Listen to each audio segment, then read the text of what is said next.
Hi, this is a half worked on denim jeans, and this is kind of how the jeans looked initially. Now let's complete the upcycling and turn it into a fully functional jorts. So I want to add some form to this flowy fabric to match the denim. Also, the back is not baggy enough for me, so let's solve that too. First, let's cover the ripped up part with this darker shade denim fabric, marking the part we need and cutting out 2 of these for each leg. This is how it's going to look, and I'm hand stitching it onto the denim, using running stitches with the lighter teal thread. Now let's fill these rips that's going to show. Running stitches across them, and this is how it looks like. Pinned up the denim patch and repeated the same stitch. Now for the back, I'm using the same denim patch.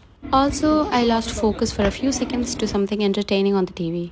For this flowy fabric that we talked about, I added a layer of thin denim. That's how the back looks now, but I still felt something missing. So stick on it is. I had further ideas, and for its execution, the jots needed some ironing.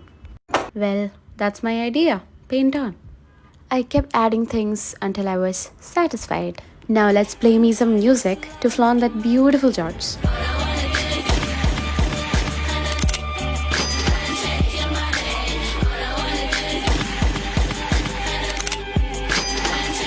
Thanks for watching.